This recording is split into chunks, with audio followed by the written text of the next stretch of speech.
जिन लोगों की मृत्यु हुई है, मैं सबसे पहले तो उन लोगों को सबको अपनी ओर से श्रद्धा सुमन अर्पित करना चाहूँगी।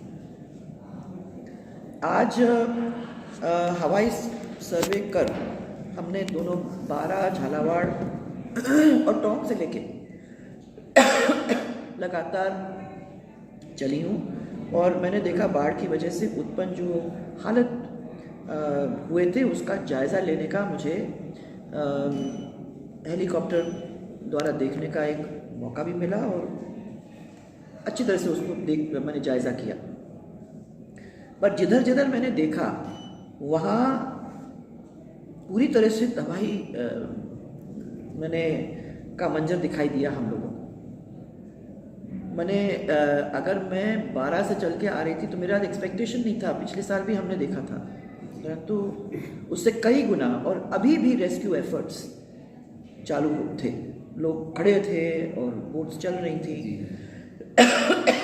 गांव कट ऑफ थे, तो उनके रेस्क्यू एफर्ट्स तो अभी भी चल रहे थे, जबकि झालावाड़ के रेस्क्यू एफर्ट्स थम गए हैं, क्योंकि ज़्यादातर सब लोगों को जहाँ से निकालना था, जहाँ से हटाना था, जहाँ से उनको अलग पहुँचाना था, वो सब काम जिला प्रशासन ने कर लिया।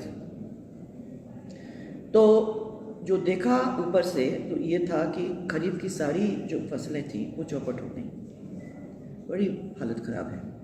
और सोयाबीन हो, चाहे उड़द हो, चाहे धान हो, मक्का हो, चावल उस तरफ भी है, कई फसलों में बहुत बड़ा नुकसान हुआ है।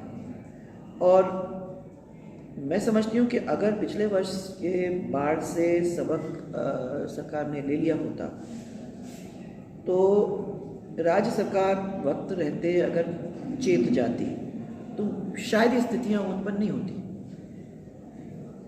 इनकी जैसे पानी की होती है गर्मी के अंदर, उसी तरीके से बरसात के पहले इन डिस्ट्रिक्ट्स में जहाँ पानी आता है रेगुलरली, उनका भी जायज़ा होना चाहिए। और एक जिसको कहते हैं आगे का वो क्या कहते हैं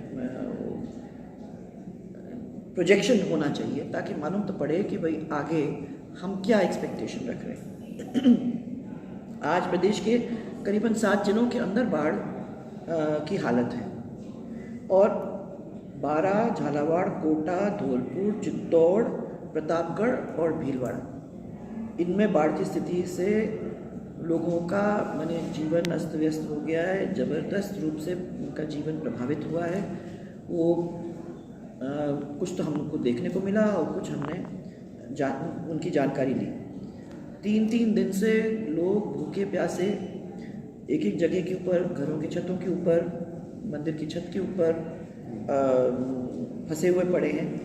मौसम विभाग की चेतावनी के बाद भी लोगों को संभावित बाढ़ क्षेत्र से निकालकर सुरक्षित स्थान पर नहीं पहुंचाया गया है और अब एफर्ट्स पूरी तरह से जारी है। गहलोत सरकार ने जनता को तो भगवान के भरोसे छोड़ रखा है। आश्चर्य ये है कि बाढ़ प्रभावित क्षेत्रों के अंदर लोग जरूर आहत हैं, लोग मर रहे हैं कई जगह पे, किसानों की फसलें बर्बाद हो गई हैं, पशुपालकों का पशुधन बिल्कुल नष्ट हो गया है और लोगों के घर ढह गए हैं, सरकार का अता पता नहीं। यानी प्रदेश में आपदा और राज्य सरकार लापता, ये आंखों से देखने का हमें एक मौका मिला।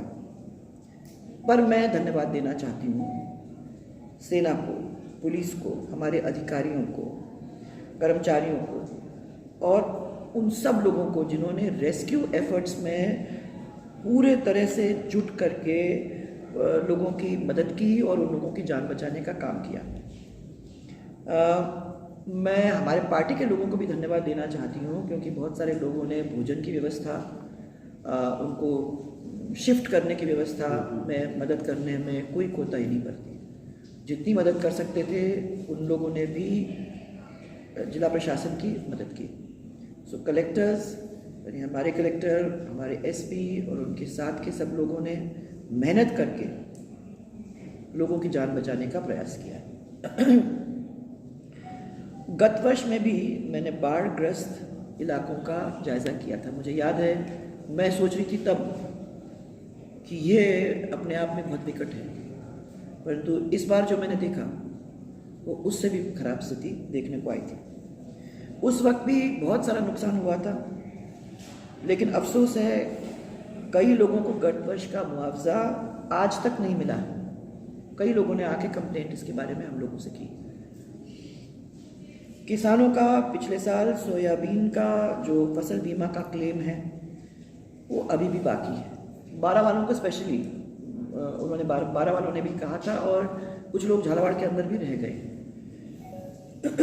मेरी सरकार से मांग है कि खराबे का आकलन जल्दी से जल्दी करें, उनका मुआवजा तुरंत दिया जाए, क्योंकि आदमी ऐसी परिस्थिति से गुजर रहा है कि उसकी सहन शक्ति है नहीं। जो हैं आश्रितों को तुरंत आर्थिक सहायता देने का वो काम करें, तो मुझे लगता है कि फिर भी हम इसको थोड़ा सा मदद पहुंचा सकेंगे।